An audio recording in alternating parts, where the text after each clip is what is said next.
They're gonna count down real soon. All right, it started. Mm-hmm. Oh, and off we go then. It has started. Here we go. So, in case y'all need to know, this is a Mario Odyssey 80% speedrun, which the goal of the game is to beat the game as fast as possible and get to the end credits. That'll be done here with acquiring moons in order to progress towards Bowser. And compared to Mario 64 here, where you know the game arbitrarily wants 70 stars and then gets lower based off what glitches you can do here. Here you need 124 moons ultimately to get there, opting for all the fastest ones and the quickest ones. And so, with that in mind, I don't know what comes to mind for you, Cheese. I mean, so Odyssey, you grab moons and you keep playing. As opposed to Mario 64 and other games, Sunshine, almost every Mario game pretty much, when you grab stars or power stars or whatever it is, you would leave the level and you go back in and you start over pretty much on the level. But this game, it's a different dynamic where you just keep playing. You grab a moon, you keep going. It's more like an overworld setting. It's kind of like Banjo-Kazooie. It's actually a lot like that game that we just saw here, where you grab those jiggies and you just keep going. So it's a different dynamic. It's pretty new, I think, in the Mario scene. Yeah, it makes the routing more dynamic. You don't have that automatic reboot point. So the order matters more here as opposed to the minimizing the backtracking, the warping that would happen otherwise. Definitely, that's the point I was gonna make. Yeah, there's a lot of tech going on here, even in the very beginning already. You may have saw here he was able to use the frogs and traverse quicker by using a thing called vectoring, where you can how do I say it here? You change your direction 45 degrees every time you jump or move, and you're able to make the momentum stack or something like that. You're able to move faster ultimately. Okay. Every single boss fight has some kind of speed tech going on. Right. I mean, everything here is getting killed really, really quickly. There are so many throw options going on here. You can throw Cappy directly in front of you. You can do a homing toss. You can do a spin throw. But all of them come into play. In fact, if you ever were to play Odyssey and look at the pause menu, there is I think literally 20 different options involving Cappy. It's kind of insane. Wow. Yeah, I won't bore you now with all of them right now, but just to FYI, if you're new to the whole thing here. If you want to learn the game, you gotta learn everything.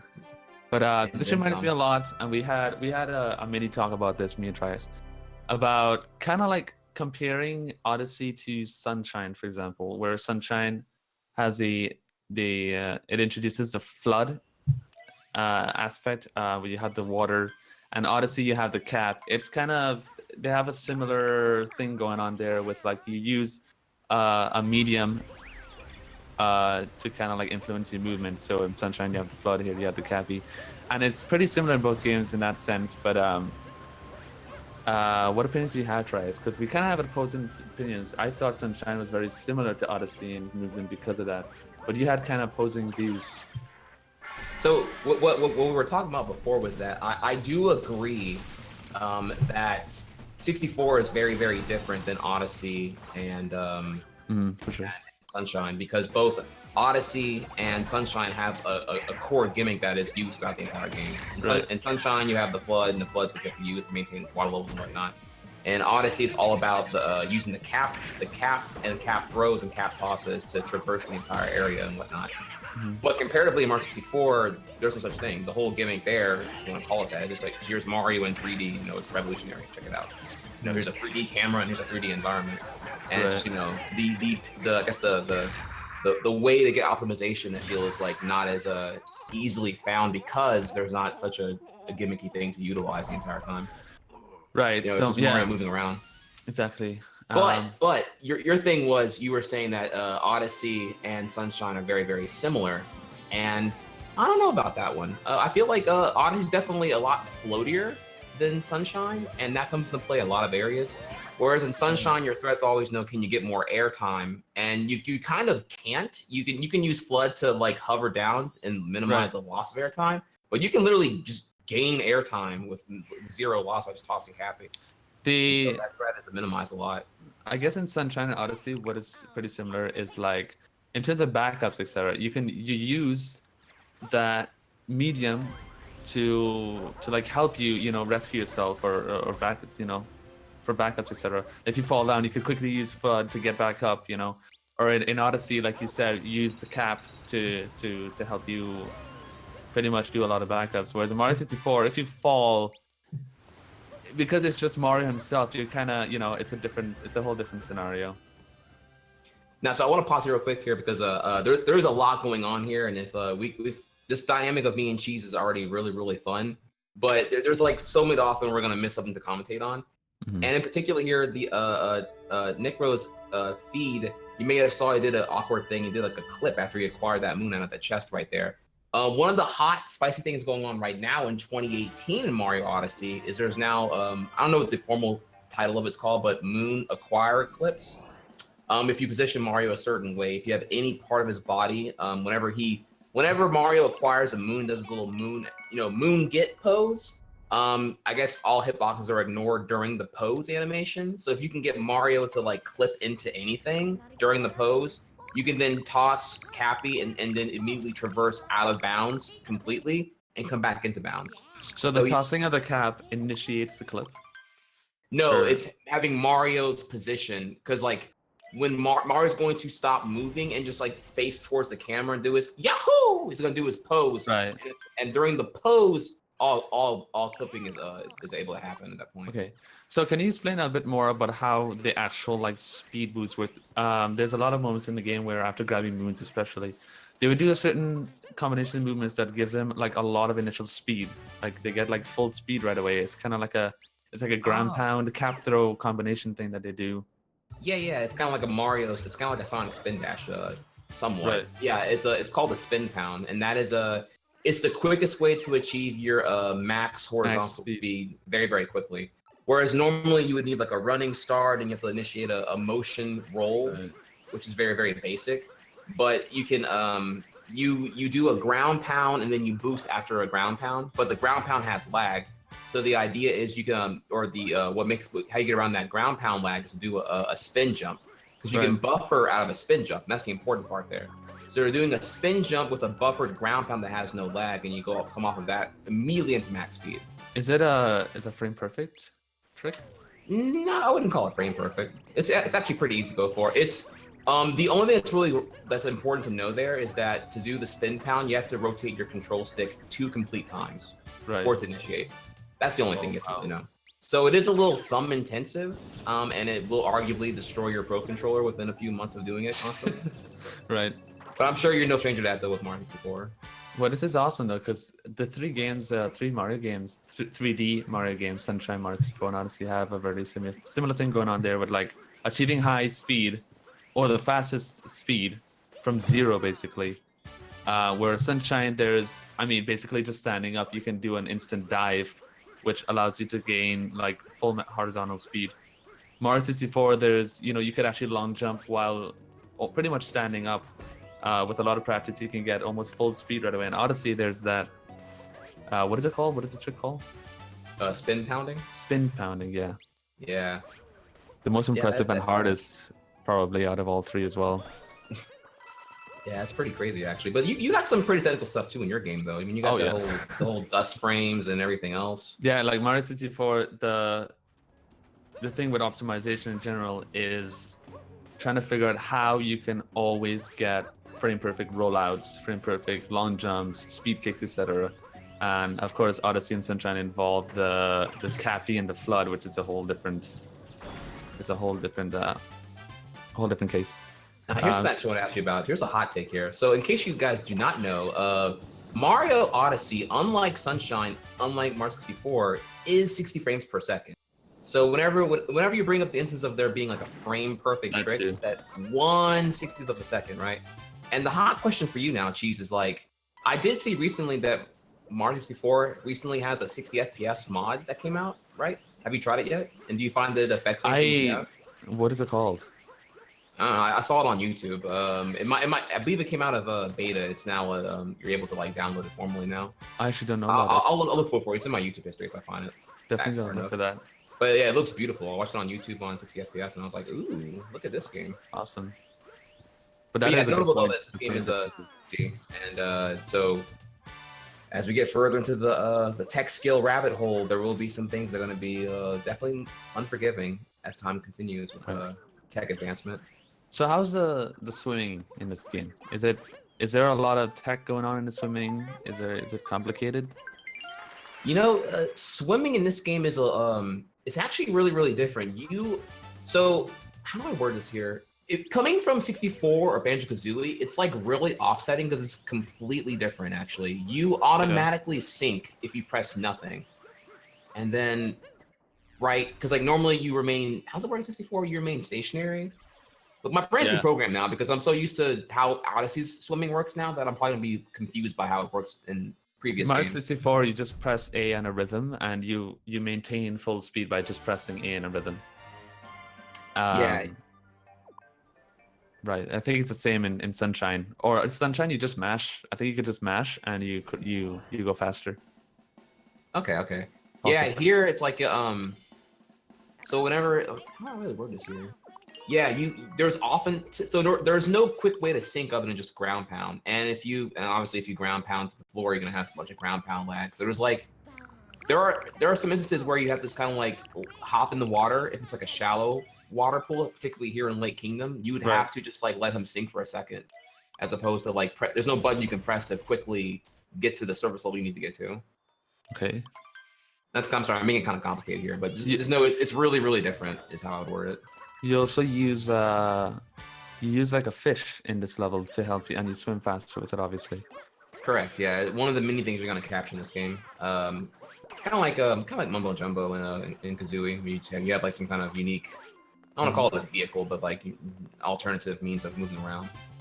When I played this game casually, which I haven't finished yet, but this was my favorite level for sure. I just found this the most. Really? This level? I really enjoyed it for some reason. Well, you gotta finish this game because you haven't even been to the highlights. Yeah, I gotta finish the game for sure. Yeah. Yeah, because like that's like you saying, oh man, I really like Wet Dry World. It's so freaking cool, and you haven't made it to the a lot of swimming yet. Yeah.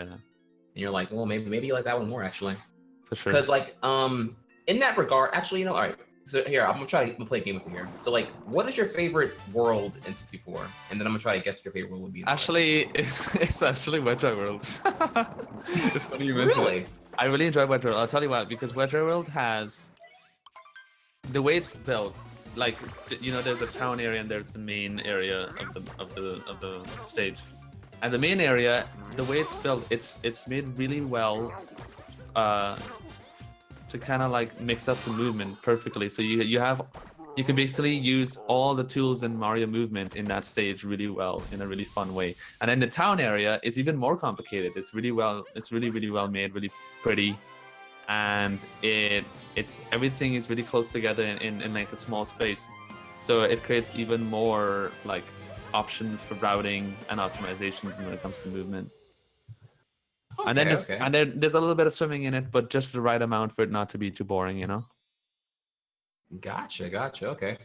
Well, okay. So I thought your answer was gonna say, TikTok clock because it's like non-stop aggressive platforming. It's a speed run. Yeah. Like rush. So I thought your answer was gonna be that, and I was gonna say, you'll probably love Lost Kingdom because it has like no downtime. It's platforming from the very jump. The level is so broken now that you don't even do like anything the Nintendo way at all whatsoever, which we'll get to here in just another short 2 worlds after from now. Right. I'd like to give a quick shout out to Nos Badronis for a $25 donation. He says, awesome event. Can't wait for the future of speedrunning with GSA. Thank you so much for the $25, dude. Really appreciate it. Well, that's our plan, dude. That's our plan. Help me out here again. Tell me, what are these donations going towards again during this fundraiser event? Okay, so all donations raised in this fundraiser is going to future prize pools for our upcoming events. And since GSA is brand new, this is our first main event. And so we're raising funds for prize pools and all our upcoming events. Of course, the first event coming up is the Ultimate 120-star Relay for SM64. And right after that, we're having a bingo tournament. And both of those events are going to have prize pools.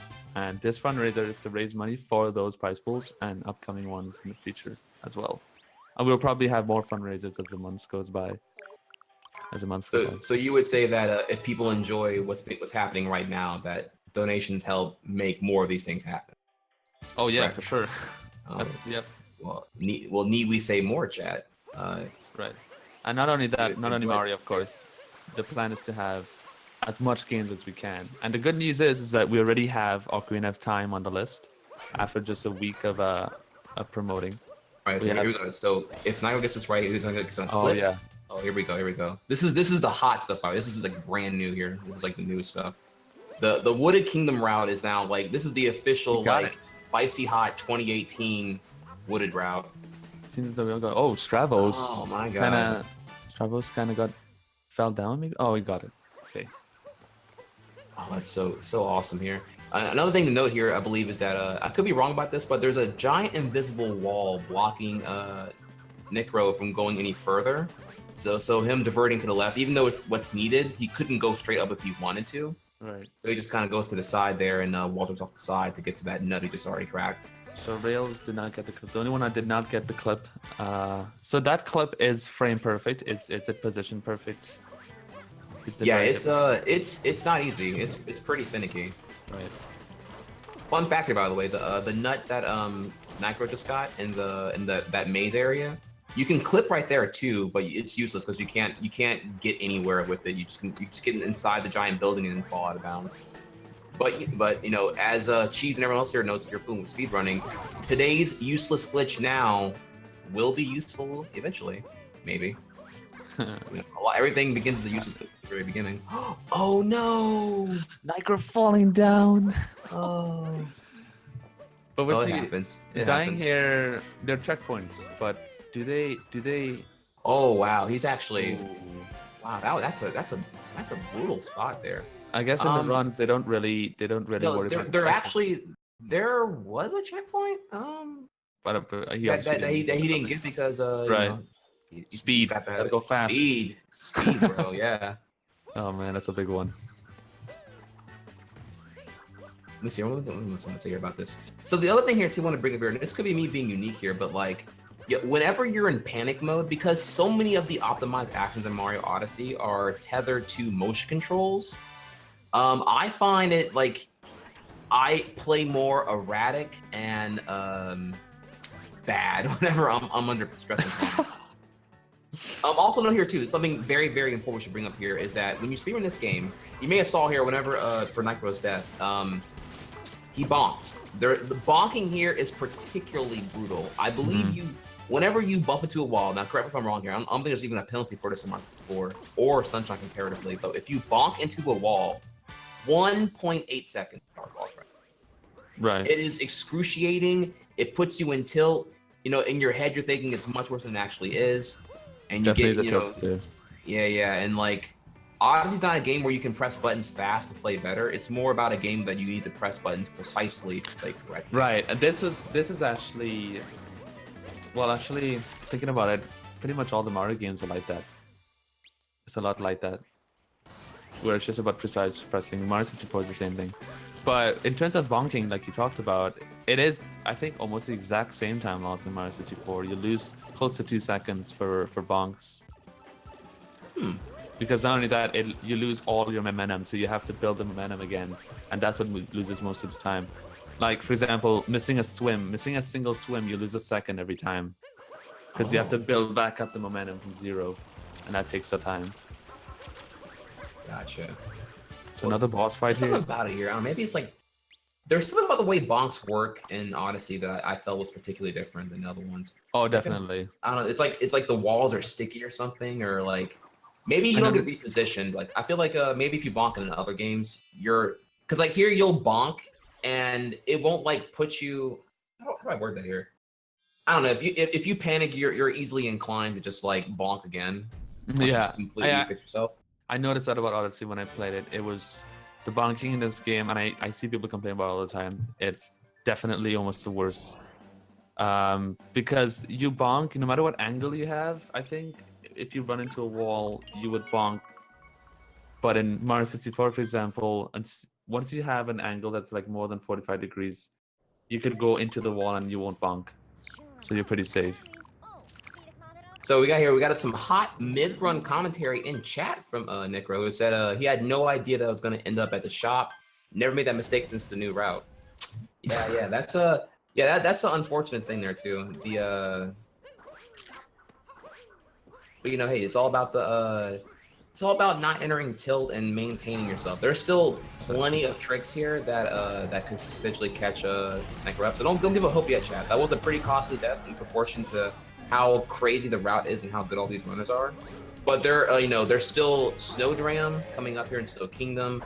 There is what else? There's the People's Jump in Metro City. That's really, really cool right there. There is getting 2-cycle and the Mecha Wiggler. I can keep naming on things here, but there are plenty of tricks that any other ones can fix, can mess up as well. So don't give up yet. This is still I would say actually anyone's race, honestly. Especially actually, on that note here, I'm gonna bring up here for you, Cheese. We're gonna get to it later on here, but there is a boss fight that is the second to last thing in the entire run.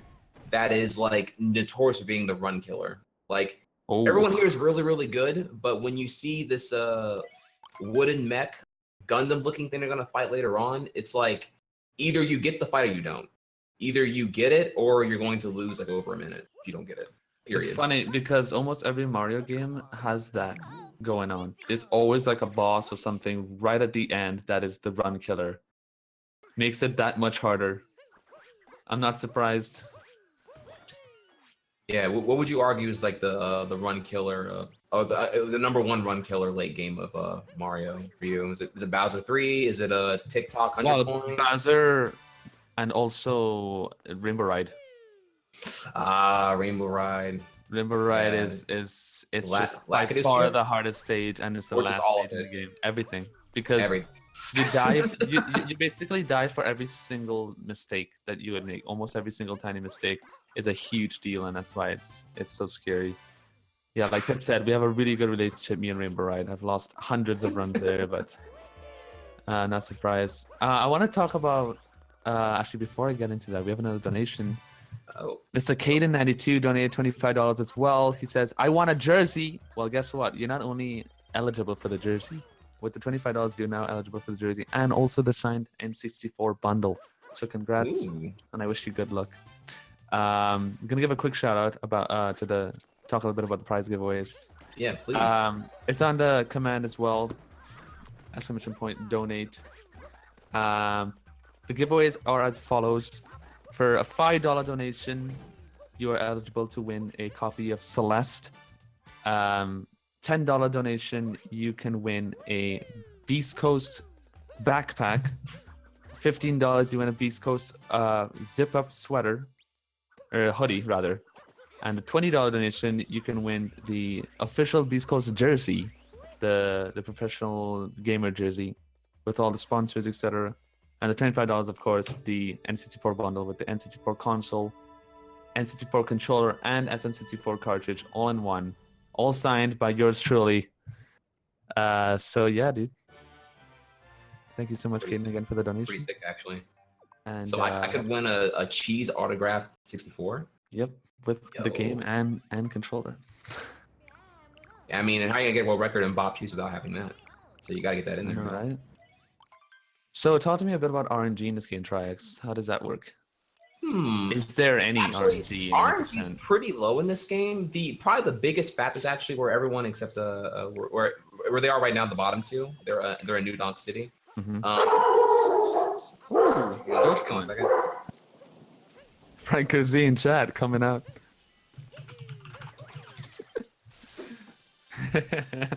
Big Frank Z. That was beautiful. Having a little bit of Doge issues. Somebody breaking into Triax's house, maybe. That was my good. dog. Okay. My dog hates RNG, so you uttered the words and she just immediately went crazy. Yeah, I triggered your dog. But no, we're good. We're not. No, sorry about that. So yeah, RNG in Odyssey, there's actually not much. Probably the biggest one is the boss fight they're all coming up to now, the Mecha Wiggler at the top of the City Hall Tower here in New Donk City. It has the potential. How do I explain it here? It's minimal. RNG here is not anything I say worth complaining about, as far as like compared to like other speed games, like say like Pokemon, or even like compared to say Sunshine, where you have like freaking what is it? PD Piranha can destroy you. You have You have the King Boo fight, which is the a big one. King Boo fight. That's Wait, one of do the slot do they machine, do that right? anymore? Yeah, I'm actually not sure if they. I'm pretty sure they do that. Yes, Yeah, but there's a lot yeah. of RNG in Sunshine. There's the infamous the Yoshi clip. Yoshi where, clip. You got the guys who toss you in that one floodless section. There's actually a lot of RNG in Sunshine, honestly. even in Mario 64, which is a game that is it's often talked about, like when it comes to RNGs, and people say it's one of the best games out there when it comes to very little RNG, but Odyssey has even less, because as in 64 there's the coins that you have to collect, and they're pretty random. When you kill enemies, they could be very sporadic. Oh yeah, that is true. You have a couple of 100 coin routes that require you just to yeah, there's quite a bit. pop an enemy and 3 coins are gonna fly out, and you don't know where they're gonna fly at, and they could easily just fall off. Right, but in Odyssey, there's no 100 coin moon that you collect really, so. That is true. Actually, I've never realized that. Right. I never realized there's not even. Because purple coins work differently. Purple coins is its own thing. It's kind of like the blue coins in SMS, where you collect blue coins to get stars. It works the same way in Odyssey, does it? Or am I totally wrong? It's a little bit different because there's a store now. There's actually things to buy. You can use the purple coins store. You use the store, and the purple coins act as currency, where you can get that world's exclusive merchandise to swag out your Odyssey and give Mario a costume exclusive to that world. Okay. It's all about the journey. The whole game's all about you're going on an Odyssey. So by the time you've been to your 8th world, you have this souvenir loaded Odyssey full of stuff, and you have 100 costumes to dress up the locals at that point. So Stravos and Chaos, very, very close to each other. They've been pretty close, I think, for most of the race. Nyko and Rails kind of close to each other as well, but a little bit far behind, or not that far. But I'd say roughly under a minute behind, I would say, which is still enough to say you're pretty tangible here. It only takes one trick, So coming up here next now, I'm going for the scooter clip, which I'm actually pretty terrible at this, honestly. Yeah, it's pretty finicky. It requires you to actually hold your controller nearly upside down, because the motion and the gyro of the controller influences how Mario is facing on the scooter. And then use that to let Mario's oversized nose just clip right inside the cage, get to the moon. I just noticed a little optimization there that Chaos did, and Stravos actually missed it. And now Chaos is okay, you had trouble talking to the guy there, but I see that a lot in Odyssey too, where you you throw your cap to I don't know what you call it. You throw your cap to the pole to become the pole or whatever. Right. I don't know if there's a word for that. But yeah, when you throw the cap, while the cap is moving, you grab a moon or something right before. So you grab the moon, and then you become you transform. So you're killing two birds with one stone kind of thing. Correct. I see that a lot. You can minimize backtracking, because you can. So how that works is you can throw out the Cappy, and he'll stay out deployed for, I believe, up to 4 seconds. I could be wrong about that. Might be a little over 3. Mm-hmm. But yeah, you can hold Cappy out a little bit, and you can then shake your controller while deployed to motion homing onto any target within range.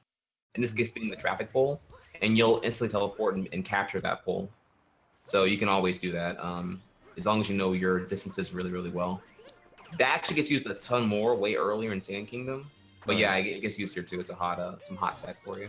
So far, the main forms of optimizations or tech really is the clipping that is used quite a bit now, I don't know the words what they're called exactly, but I'm learning as we go. No, it's good. You can call it whatever you want to call it. I don't know if you're talking about, were we talking about spin pounding or the spin pounding, and then there's that we just talked about. Yeah, chat's telling me it's a they call it dram, even though Dram. I thought dram was more of the trick itself, not really the tech itself. But a big shout out to Dram though. He's obviously a fantastic guy and a great runner. Awesome. So, I mean, it might also be an Odyssey community meme to just call everything Dram. I actually don't know. I'm not cool. I'm not hip like these kids are. So they would. So what would you say, in your opinion, is the hardest stage for any percent? The hardest stage. That's a good one actually. That's a little bit debatable. I would say I probably would say Sand Kingdom back in the gap because you have we didn't even go over this earlier, but there was so much tech going on there, but we had to commentate early on. But you had Sphinx Clip, you have Bird Cycle, there was you have the Duram Skip, you have the Duram 2, which happened all back to back near the alcove. So yeah, a lot of things can go pretty badly, and Sphinx Clip is notorious for being just like a very punishing, very finicky skip in the first place. I see a lot of people in chat saying Luncheon and Wooded and Luncheon are the most popular ones in chat. Yeah, that's also fair too because they're later in the game, so just naturally, unless you like go out of your way, it's because like when you attempt runs, you're gonna encounter sand for the most part, and you might not get your runs far enough to actually give Luncheon practice. But it was a point I'll say once upon a time I would say Sand Kingdom, but in the 2018 route, I don't know how punishing all the new stuff is with the clipping, but perhaps maybe even Wooded now because the clip is not easy and really hard and really easy to mess up. Yeah.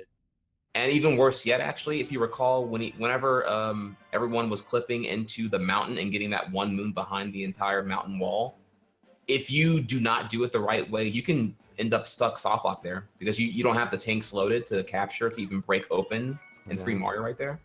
So there's high consequence, extremely high risk if you go for the 2018 Wooded route now. Right. Okay, I guess it depends on what route you do and if you do all the pro strats as well. That's a whole different thing. Yeah. I would say that all these runners here now to get to where they are, they all like have lost tons of runs in every way imaginable. Yeah. I can further attest here that Necro has definitely tasted the jaws of defeat many times in a lot of areas, but as every great runner does, it's you fail until you're no longer sensitive to failing anymore, and then you become the god. So this level is called Shiveria, if I'm not mistaken. Snow Kingdom, which contains Shiveria. Yeah. Oh right. You start surface level in Snow Kingdom, and then you enter the town of Shiveria once you go down the pit hole or what we're gonna call it, the well. Okay, I actually have not seen much of this level. I've seen a lot of every other one except this one. So sorry, I was talking a lot here now. So if you look at I haven't missed it yet though. Necro's screens. He's gonna go for. Oh, actually, no, I forgot I did it different here. There's going to be a pretty sick trick coming up towards everyone's end of Sand Kingdom, where there's a moon that you're only supposed to be able to acquire if you warp here from a warp painting on a chest on an isolated island right by the Odyssey in the very beginning here. But we'll see if they can all get it here. You're able to get that as Mario in the unintended manner without ever encountering the warp painting by using a combination of very precise jumping and that vectoring thing I brought up way earlier, Cheese, where you can change your trajectory 45 degrees and then you'll be able to get more distance off your jumps. Right. So you'll see all that come to play here in a second. And I'm sorry if I'm making it too wordy here. It's a lot to even explain what's happening and what's making what's happening possible. So, but yeah, it's gonna be pretty cool though. More info, the better. Mm-hmm. So let's see here. So right now, Rails and Stravo's pretty much tied. Yeah, as usual. They've been tied for so long right now. They both seem to be playing really well. Yeah, neck and neck right now. You're not kidding there. I mean, probably noteworthy here too is just the general structure of the game here. You're seeing that the moons they both had acquired were on some kind of pedestal, and generally we call those story moons or cutscene moons. When you oh, Nitro dying. They're gonna fall once again.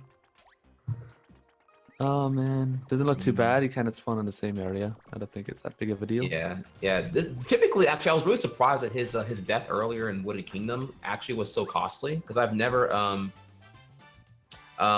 like seen that was actually a very costly death in Wooded. Because normally it's usually like auto checkpoints. He actually mentioned. Okay. He mentioned in chat about that. He said he didn't know he had no clue he was gonna spawn back there by the shops because he apparently hasn't died there in a really long time. Yeah, it's really weird too because like there are some areas where you can see a checkpoint untagged visibly on screen, and there's like a built-in soft checkpoint next to that checkpoint in case you don't tag it. Like Nintendo made this game very, very forgiving for everyone of every skill level. And then suddenly there is the one area where you don't get that mercy checkpoint. Okay. Another donation coming in. Z Destroyers, the man himself, another really good Mario 64 player. Donating 25 bucks. Thank you so much for the 25. Now eligible for every prize on the giveaway. Thank you so much, Bob, for your donation. Yeah. Thank you as well, helping the cause out. It's always a good thing. Okay, so Right, Stravos. now you've seen him go for the snow dram. Oh, and he doesn't get it. All right, next one. Oh, does he spawn right back there, or? Oh, and he did get it. Oh yeah, there we go. Oh, yeah, Stravos. It's really hard. Stravos pulling ahead. And there are some visual cues, by the way. I wish I could slow it down just to explain to you cheats what they're using right there. Oh, he fails it again. Oh no. What did he do it again? Do they have to do this trick, or does it lose too much time, or is it kind of just like a? I don't have the actual mathematics to really break down for you, like the cost of consequence. I want to say you can go for it 3 times before it's actually slower than going for the intended original 2017 route. Failed it again, but that's the 3rd time, so let's see what he does now. Oh man. But yeah, wait, what's going on here now? See how he enters the first-person view once he's on the Odyssey? He's using that view to trigger the help text on the bottom. Oh, he gets down. Congratulations, bro. Clap in chat. He's using the help text on the bottom of the screen when in first person to align it with the visual cue against the Odyssey to give himself the perfect positioning to be able to achieve it. Right. You know, so just a good old-fashioned, old-school speedrunner visual cue assistance to make a trick, you know, more consistent and real-time viable. Because why not? Especially could barely lose his time. Okay, Nyko again at 2nd try. Nyko failed it 1st time. Rails, did Rails go for it yet? I think, yeah, he did. Okay, so Nyko back in last place. But Rails messed it up Chaos messed up a lot there as well. So he's now in 3rd place, it seems. No, he's still in 2nd by a little bit. So I'm trying to think here. Yeah, Stravos is like a good chunk ahead now. I don't know. He'd have to. I'm trying to think here. Like, under what situation would he even like? I mean, even if he had like a choppy lunch. I mean, I'm looking at him now, and it's like, he looks like he's comfortably like a minute and a half ahead of everyone else. Yeah, and everyone else really close to each other. So if he, I think as far as like, he could probably do like a pretty safe strats on Mecha Brutal if he wanted to, but. Oh wow, he went for the I forgot about this. The 2018 tech. Oh my god. He went for the rocket flower. I don't know what the name is called for yet, but he went for the rocket flower reset, where the rocket flower normally expires when you're on those little note trail over the water, where you can run on water. It normally expires whenever you acquire the moon, but you are able to reset it and then keep it for double the duration. And thus avoid capturing a squid. Strats. Yeah, I'm explaining it really, really badly here because I actually forgot that was even in the game at this point. I forgot that all these new routes are all these new tricks now in the game. This was really cool. So is that a common thing everyone does, or it's kind of? It's pretty. I would argue it's pretty advanced. Okay, so here I see Chaos kind of doing it, and also Rails. Or did he get it? Okay, so Chaos didn't go for it, and Rails went for it and did get it. And you got the other cap too. Really awesome. Really awesome. Oh, now I see. Okay, so I see the normal strat compared to the faster one. Yeah, exactly right. Yeah, I don't know how to exactly explain it, but it involves having the Mario do a spin throw with the cap during the acquisition in some manner with the moon, causes it to reset. Awesome. But you can see there now that. Okay. I was just gonna say it doesn't look like it loses too much time to do to not do the strat, but.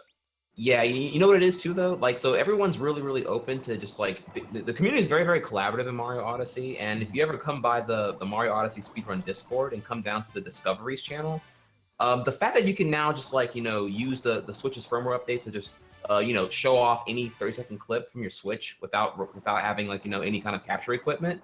That means no matter what level of like poverty you are, if you're into speedrunning, you too can contribute. And let me tell you, so many people use that 30-second capture feature to just like help explain whatever useless tech or useful tech they find in the game. And so much information gets digested together here that like pretty much everyone's having the same goal. Everyone will see Mario Odyssey come down to sub 1 hour. Can we crack the 1 hour? Dude, I am totally confident that it can. I mean, let's look at this obvious statistic. Odyssey's been out less than a year. Less than a year of speedrunning, and it's already, a top speedrun game and pretty optimized, and the times are really close together. So people are obviously working hard at it, and it's just started. It's just been a year. So I'm very confident that all these new strats are going to be found, and sub 1 will be possible. Oh yeah, it's come a long way. If I just briefly recap how far we've come, like I remember like week 1 having hour 40 was good, and then like within week 2 was like an hour 20, and then getting 115 was world record, then 110. Oh man, it just kept coming down and down and down. And for a long time, it was like stagnant at 104. And then finally, all these new things happened. And here we are now down to sub 102. Yep. It's going to keep going down because that's speedrunning. We say, like in Mario 64, 139 is never going to happen. And then less than a year later, you get mid 139. So it's like, well, might as well just shut our mouths because you never know what's going to happen. Speedrunning is always being digged into deeper and deeper. Yeah, so now we're in Luncheon Kingdom, which I do agree is a pretty brutal world actually. I would argue this is kind of like, I would get vibes of TikTok Clock here, to be honest. Like it's just where runs are expected to die. I'm seeing Necro trying to do, or you can just lose like 20 seconds like for nothing. Like you can say you played fine and still lose time coming out of here. It's kind of crazy. Yeah, it reminds me a lot of Rainbow Ride, where one mistake could lose a lot of time. Yeah, there's no small mistakes here. I would agree with that. Because another fun factor too is that whereas you can take damage in 64 Mario and you'll auto heal coming out of the cutscene whenever you get your star and whatnot after hopping out of the painting. Right. Here, whenever you take damage, it's guaranteed 2 seconds lost because you have to wait for the heal to happen, the little healing animation. So, and you have all that Pepto-Bismol or that pink goop everywhere here. So if you just fall into that at any given time, just like 2 seconds lost. Wow, that's crazy. I didn't know that. Minimum. That changes the game a bit. So you kind of have to that's another thing you have to focus on when you're speedrunning is try not to lose any health whatsoever. Yeah, or you have to consider that damage boosting here has a consequence, and your damage boost must save at least quote unquote 3 seconds. Get obviously, yeah, to save time. Wow.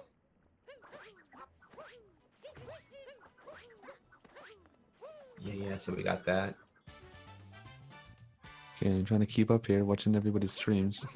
So Stravos is still far ahead, I'm guessing. Yeah, Stravos is about to.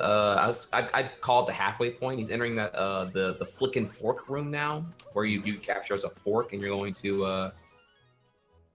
Oh wow, he's doing a really fast shot. I love this part. I've seen this before, and I always thought it was so incredible.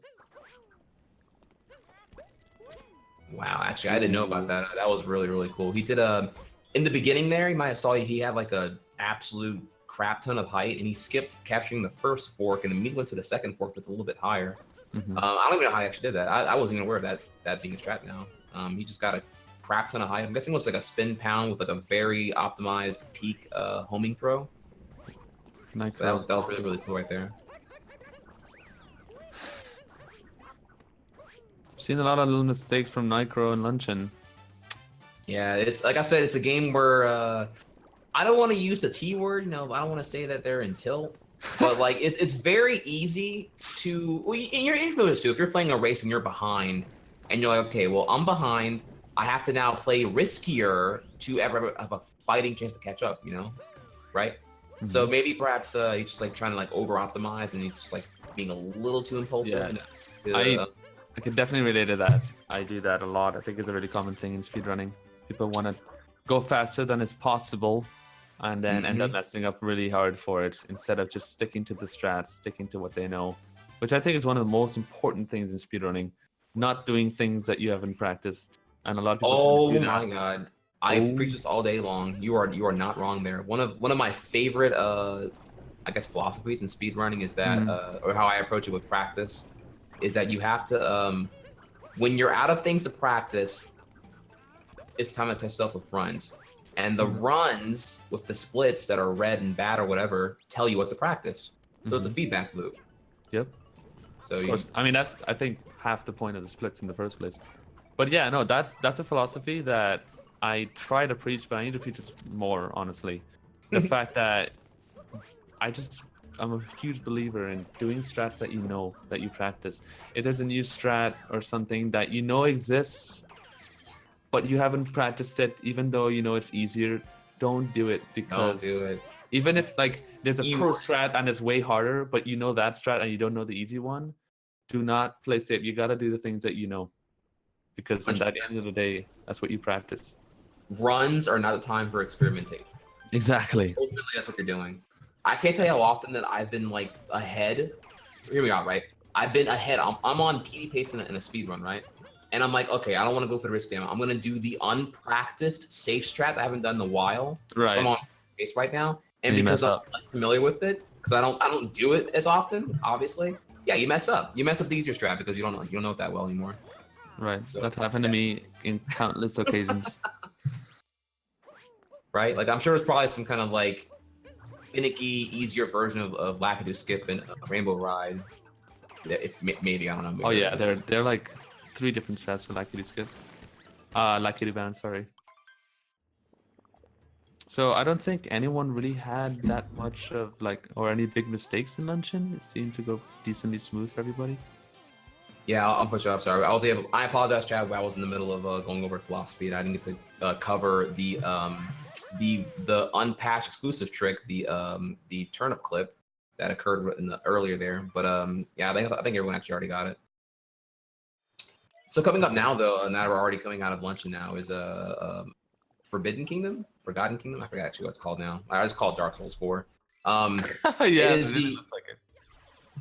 Yeah. This is the this is probably the one downtime killer in the run, because the run has actually very, very little downtime, other than like two cutscenes you can't skip. They're like 30 seconds each. But here you have a 3-minute boss fight that's pretty, auto-scroller-esque. You have to just wait for the point for the boss to be finally vulnerable, and then you can attack it. So this is usually the time where you would say, spam donations, or you can look at chat and actually read it for more than 4 seconds at a time. Right. So I guess we could talk about some a little bit of info about the giveaways again for anyone who's new and don't know much about it. As you can see on the screen, we have giveaways going on. Minimum to enter in the raffle to win a prize is $5. You donate $5, you're eligible to win a copy of Celeste. $10, you can win a Beast Coast backpack. Thanks to Beast Coast again for sponsoring the merch. $15, you could win a zip-up hoodie, also from Beast Coast. And $20 donation, you could win the official Beast Coast professional gaming jersey. And then $25, the grand prize is an N64 bundle with the console, controller, and SM64 cartridge. All signed by Chizo5. I don't know who that is. Some washed up guy. Doesn't really matter, but there you go, boys. Legendary. Legendary. Well, you know what? Since the only thing I wish that you had on the donation reel was I wish I can get those hot rainbow pants you were wearing at SGDQ, because that's really what's causing you to be so good at Odyssey. I'm sorry, at 64. I wish you had those available. Diversity, yeah. I wish you had those, but if the best thing I can get at this point is quote unquote just a cheese autograph, the 1064 console, then I think I'm pretty happy with that actually. So yeah, you guys gotta hop in and show some love. Get some swag, and tune in for more of these events from GSA. So yeah, I always found this fight was a bit. What is your opinion on it? Do you think it's a little bit not like Mario style? Do you think it's a little too straying away too much from the Mario vibe, or do you think it's like a good dynamic that they added to the game? The inner amateur game dev in me hates these kind of boss fights. The auto scroller ones, the ones where a boss fight you have to just endure all the BS until it's finally vulnerable. Like there's no way to like make it faster. It's essentially an auto scroller. But I normally hate these kind of boss fights, but because it is the only instance of like any kind of like slowed down pace, it's not at your control. I'm okay with it. I guess it could be seen as yeah, a little breather from the quick paced movement to come right after. I mean, do you have any of those moments in 64 Mario where you have like yeah, they have like the Wiggler fight in THI. There's the Koopa races in BOB and THI as well that aren't as long, but it's like 1 minute each, you know, to kind of just relax. Do you enjoy them, or would you prefer they were removed somehow if they could? They're okay. 1 minute is, you know, it's the decent time to just collect your thoughts and get ready for the upcoming stages. You know what I can inevitable reset in Rainbow Ride. Here's what I can tell you. I don't mind the fight conceptually and the run itself. But when running the game, it's like if you come off of a bad Luncheon Kingdom, like you just straight up like lost a minute or 20 seconds, or you were in the green but now you're in the red, and you gotta just sit here and like just sulk in your tilt and loss from coming off of a hard kingdom. You have just a 3-minute auto scroll, just like you know, all you can do is reflect upon your mistakes, and it's just like it's not the best time. No, I agree. That's the one thing I probably don't like as my runner bias, but conceptually I don't really mind it. I agree. I had those thoughts too. But on the flip side, if you come from red into green, you have that time to think about how cool you are, and you're a legend at the game. So there's that as well. Yeah, it's the double-edged sword, right? It's the Dante must die mode. You know. So this level, what is this level called? This is a Bowser's Kingdom, and yeah, this level here, I wouldn't call this one really hard because it's so linear. You have to have 8 moons in order to take your Odyssey off to the next point of the game. Right. But 6 of them are cutscene moons or story moons, so it's very, very linear, and there's really not much option for like routing possibility, because like the 6 you need kind of force you to go in a certain one-line direction, and then the other 2 you're going to need for a total of 8 are very, very obvious. They're very, very fast and right around the corner. Okay. So, but the one cool thing here, probably the most tech-heavy part of this run, or part of this kingdom itself, aside from the Mecha Brutal fight, is the mini moon shards here coming up right now.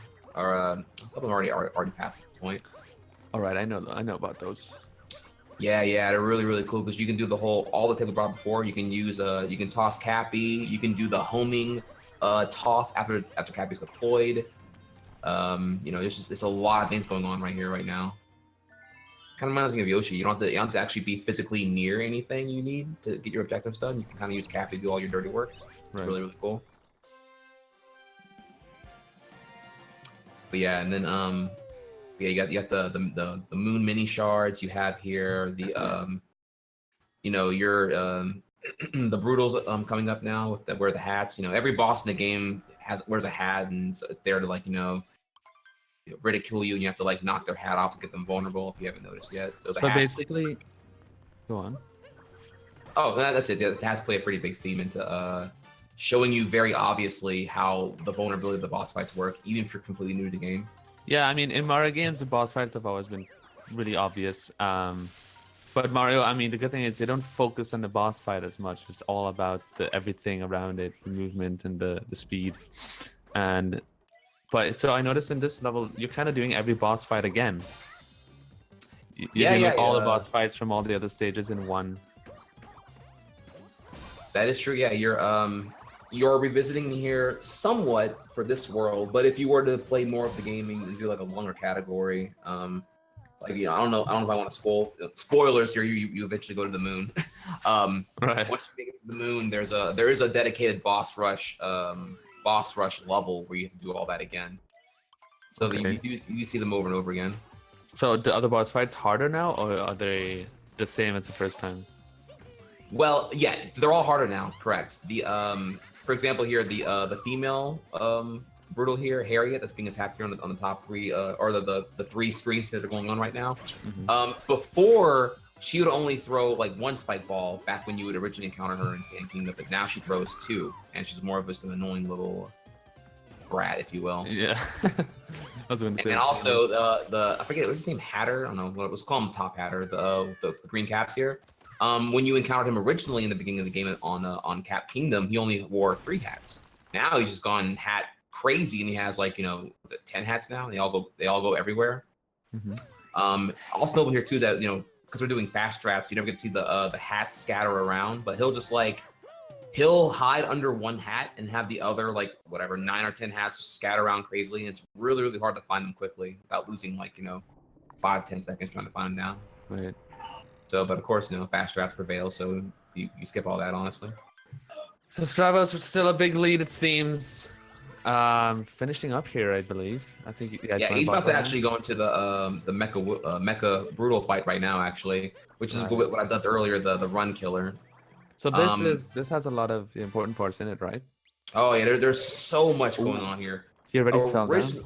Originally, you're meant to use the Pokio, that little bird he's kind of avoiding right now. You're meant to use the bird to climb to knock the ejecting cannonballs onto the legs, which knock the whole thing over. Then climb the whole suit to finally attack one of the capsules that the rabbits reside in. Right. But like this boss fight is so broken now. You don't use that. You climb in an unintended way. The game actually, if you saw there, whenever you climb on, the game is aware that you got up there, or that you're still up here in an illegal, unintended manner, and just force ejects you off.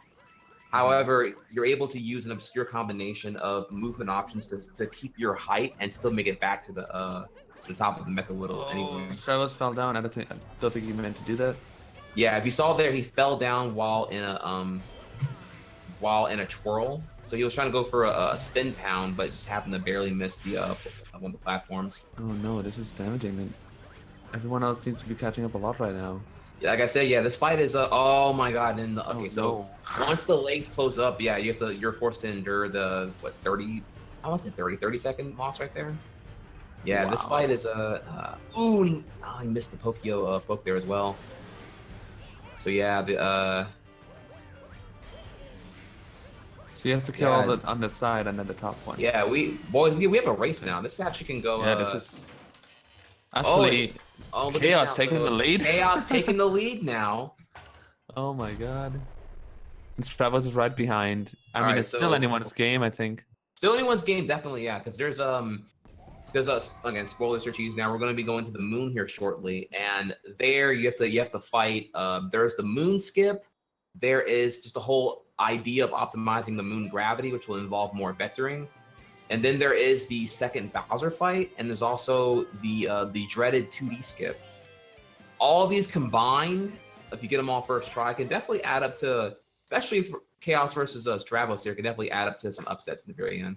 Right. So nothing here is final now. So it's currently. Nothing new, another Mario game where the ending is the hardest part. A lot of big time losses, basically. So definitely not gonna speedrun this game anymore. Sorry. Oh no! Then Necro missed that dive. Oh man, getting stomped by the big foot. Like I said, dude, this game, now that you're experienced, I can say that this game will put you in tilt. The motion controls, something about just having to you can't remain still and frigid and get calm like you can in other Mario games. Here, you have to motion control a lot of times, so it's like you have to man. You can't let your tilt transfer into a body language. So it's just, I just feel you're more easily inclined to just end up doing the wrong things whenever you're not playing how you wish you were. This is bad for Nitro. Yeah, he's also at 1 HP right now, and if he were to die, it would be very very costly. But he gets in there, he's done, he's out. Awesome, finally. Yeah, so he's a bit off though. It's probably about minute and a half. Yeah, a minute and a half right now, because there's this whole cutscene right here. There's 2 cutscenes. There's the wooden mech destroy, then there's the whole going to the moon cutscene. So yeah, he's a little bit behind right now, but we'll see what we can do. So now that we're on the moon, though, you have to deal with the moon gravity. It's very important. Notice how they're twisting and turning during their jumps, and that allows Mario to go a lot further due to the vectoring. Right. So you definitely want to do that. Coming up here, there's there's a cave that you're supposed to like go into. It's kind of like, and it's kind of resembles like Bowser's little torture cave or whatever. But you can skip that cave entirely by using this by using the Sphinx. Yeah, you're gonna use a combination of ground pounding off the Sphinx, wall jumping off of a wall in a certain position, and then there's this one active little hitbox on the left wall that you just saw here happen on the bottom left screen. That you're able to wall jump off of to make the whole thing possible. Nice. And the thing is, this is probably the first major skip found in the game, even back in the first, I think this was found like in the first week of the game being out. And this skips 3 minutes, by the way. This is like huge.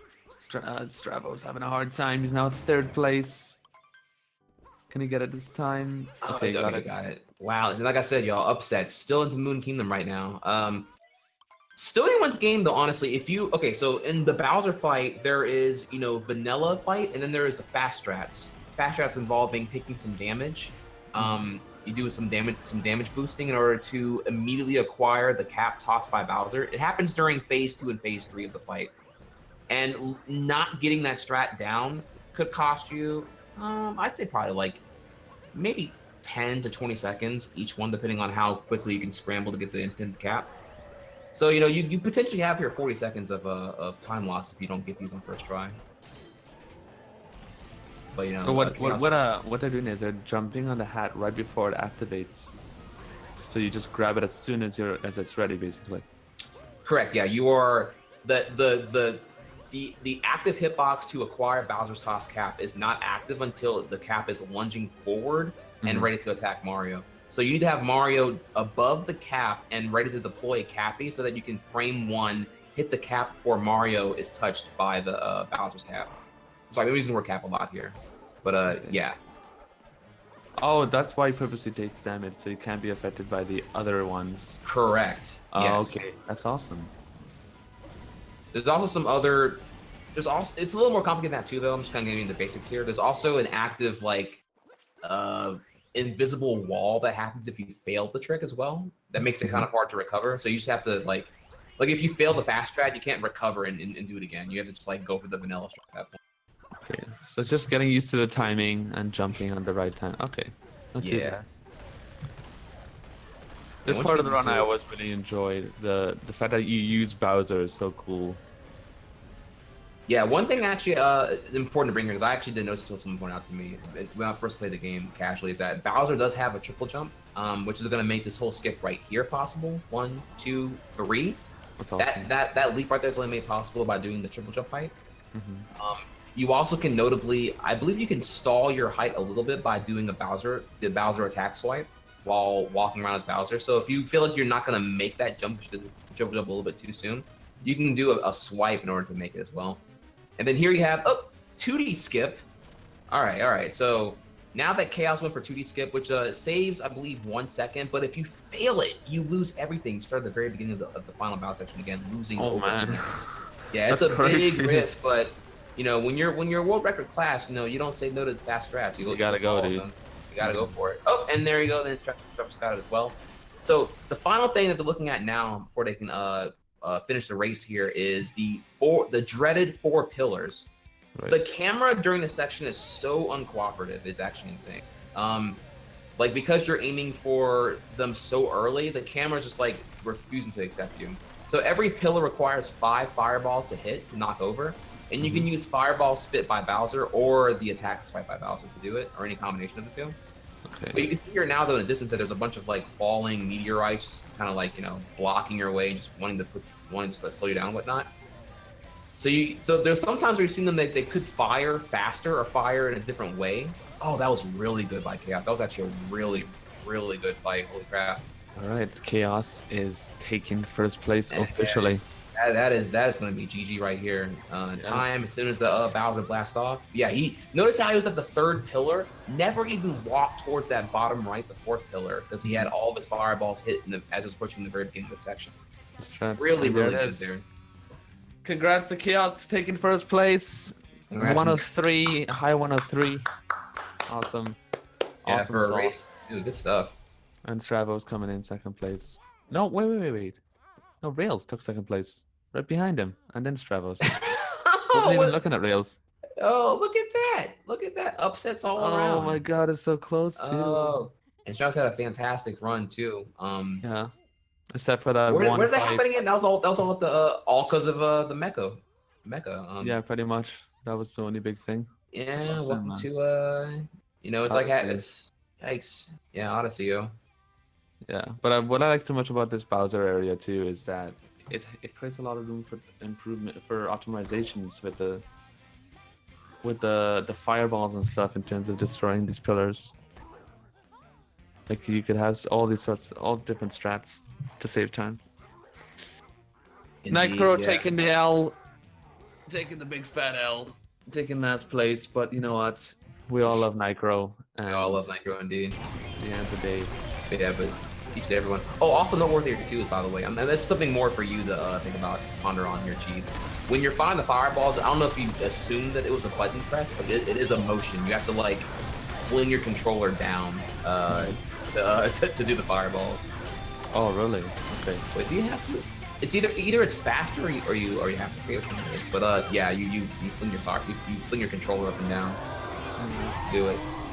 I never So go imagine Nightcrow. having to, you have to use your R3 stick to keep that camera constantly on the right things as the camera is fighting you the entire time, and holding your left stick controller to freaking make Bowser move around the way you want to, and motion fling. You don't even have a stable grip of the controller.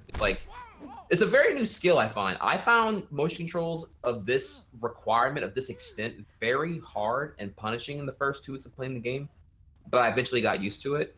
But then again, I didn't really hop on Splatoon too hard, so I hear playing Splatoon will kind of condition you to really get into the whole gyro controls into the game.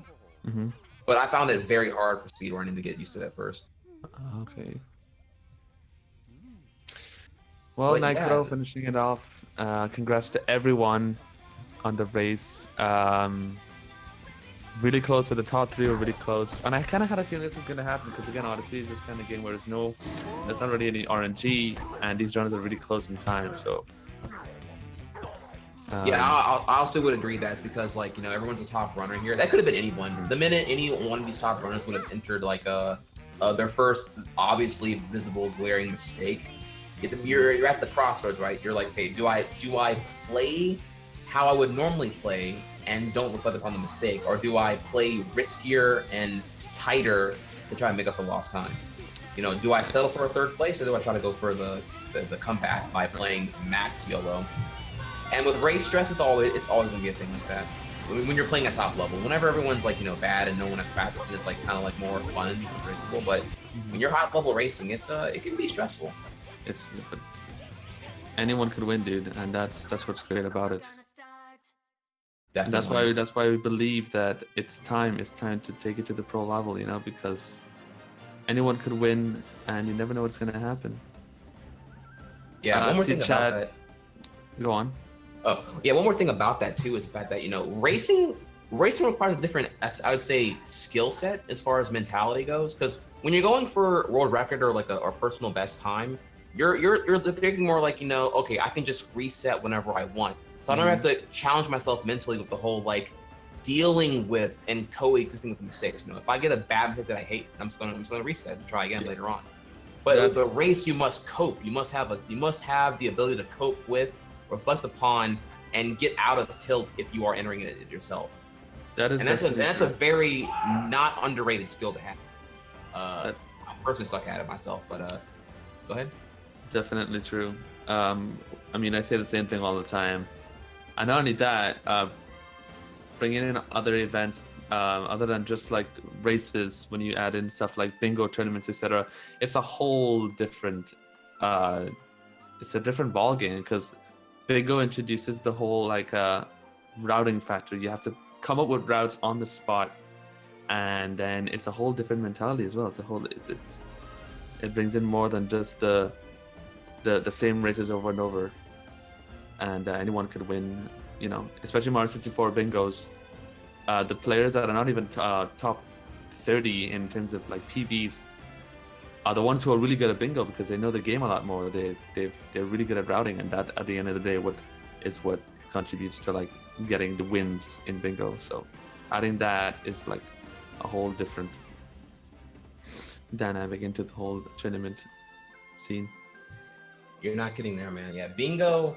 The one thing I could say about bingo, will they ever happen on this channel? Can you tell us more about what's to come? Like, can we look forward to bingo happening on? Like I mentioned earlier, the first main event we're having is in the beginning of August. Is the Ultimate 120-star relay. We have 40 players, 8 teams, 5 in each team. And the grand prize right now is $300, and all the money raised in this fundraiser will be put to the prize pools of that tournament. Right after that tournament, we have a bingo tournament planned, and it's gonna be. There's never been a bingo tournament with prizes, and I think that bingo is being really. It's a lot more popular now, and I think people need it. It needs to be more put out there, because I think it's a great race to have. It's a great tournament to have because of different reasons other than just being the best player. Because you could be the fastest player, but then you could be really good in terms of knowing just knowledge in the game and being really good at routing, and that at the end of the day is what wins bingos. Another component too of why bingo is really fun. Chad, in case you're wondering, like, is it just like, oh, if you're not good at 80%, you just, that's why people play bingo. In case any of y'all would think that, one, obviously that's wrong here, but the great appeal I find of bingo is that you look at any percent, for example, from Mario Odyssey here. Here you're seeing what is obviously the 124 fastest moons in the game. And there are so many moons in this game. There are so many objectives and missions that are fun to do, but for whatever reason are too slow to ever be viable in most categories of speedrunning Mario Odyssey. Mm-hmm. And what bingo can give you ultimately through the objectives made for the bingo sheets and the bingo squares is it gives you an excuse, a productive speedrun bias excuse to do all the fun stars you would never do otherwise. It's like, imagine if, for example, there was no 120 star, there was only 70 star. And there's like, there's 50 stars in 64 Mario that you never touch because they're too slow. But then bingo now gives you the thing that lets you utilize those unique moons for their properties. And that's the thrill. Not only the 50 you never do, but then what order do you do the 50 in? Because the game is so like non-linear. Precisely. It creates a whole different... And that's Thrive. It's so fun. Right. There's so we have. Go ahead. There's a reason why it's so good. That's why you're seeing OOT randomizer popping off so hard right now lately. Exactly. Go ahead. Okay, so we have post interview. So we're gonna enter the GSA Discord chat, you and I, and we're gonna have a little interview with Stravos and Chaos Pringle. Let's do it. Go ahead and do that right now. Hang on a second, y'all.